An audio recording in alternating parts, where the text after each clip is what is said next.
सूरत पूर्व मंत्री नन्ना वनानी का पत्र सोशल मीडिया पर वायरल। नमस्कार, आप देख रहे हैं इंडिया टीवी 7 जनता की ताकत। नजर डालते हैं कुछ खास खबर पर। भाजपा के पूर्व मंत्री का भाजपा पर ही फूटा गुस्सा, 4 पन्नों का पत्र वायरल। मचा भारी बवाल, भाजपा के मूल्य बदल रहे हैं। विनाश का जो सिद्धांत कांग्रेस पर लागू होता था, ये सिद्धांत भाजपा पर भी लागू होना चाहिए। अंग्रेजी विद्वान लॉर्ड मैकुलॉ ने कहा था कि यदि हम भारत की संस्कृति को नष्ट कर देंगे तो भारत स्वतः ही नष्ट हो जाएगा।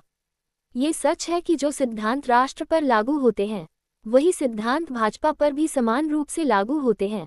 इस सिद्धांत के अनुसार हम ये कैसे नहीं जानते कि कांग्रेस का क्या हुआ। सूरत से ब्यूरो रिपोर्ट।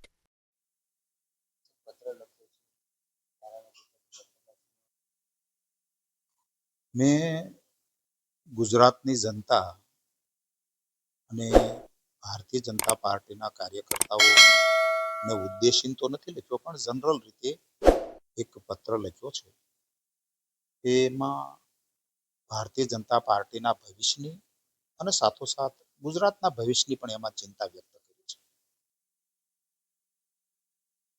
ભારતીય જનતા પાર્ટીમાં થોડા સમયથી એક એવું કલ્ચર ડેવલપ થઈ રહ્યું છે કે જો જીતા વહી સિકંદર. પછી એ સિકંદર કેવા છે, ક્યાંથી આવ્યા છે, એની વિચારધારા શું છે, એની નૈતિકતા શું છે, એને ભારતીય જનતા પાર્ટી સાથે કોઈ સંબંધ છે કે નહીં, કાંઈ પણ જોયા વગર આંખો બંધ કરીને ભરતી શરૂ થઈ. એનાથી ભારતીય જનતા પાર્ટીનું મૂળ વૈચારિક સત્વ અને તત્વ નાશ પામતું હોય એવું જ્યારે મને લાગી રહ્યું છે, ત્યારે નાશ એ રીતે કે આવા સિકંદરો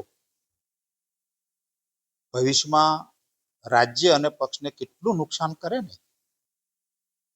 એની કોઈ કલ્પના નથી કરી અને ચિંતા નથી. એ ચિંતા વ્યક્ત કરવા માટે મેં આ પત્ર લખ્યો છે. મુખ્ય મુદ્દાઓ: ભારતીય જનતા પાર્ટી સત્તા કેન્દ્રિત વિચારધારાની જ્યારે નજીક સરકી રહી છે, ત્યારે કોઈ પણ પોલિટિકલ પાર્ટી માટે માત્ર ને માત્ર સત્તાને કેન્દ્રમાં રાખવી એ આત્મઘાતી પુરવાર થાય.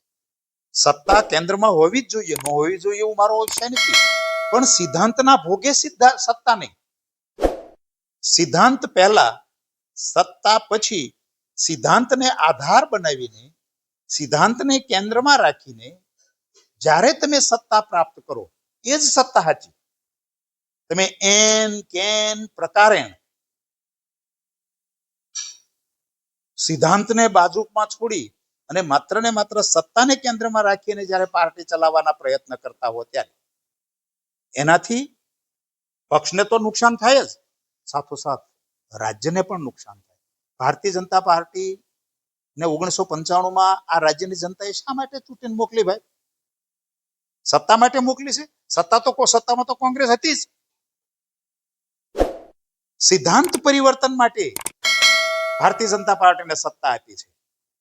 અને તમે એ જ રસ્તાઓ ઉપર જો ભારતીય જનતા પાર્ટી આજ જતી હોય, તો 30 વર્ષ પછી ગુજરાતની જનતા એવું ફીલ કરી રહી કે અમે છેતરાણા. તો ગુજરાતની જનતાને એવું ફીલ ન થાય કે અમે છેતરાઈ ગયા છીએ ભારતીય જનતા પાર્ટી, તો રૂક જાઓ, હવે બહુ થયું એવું કહેવા માટે મેં આ પત્ર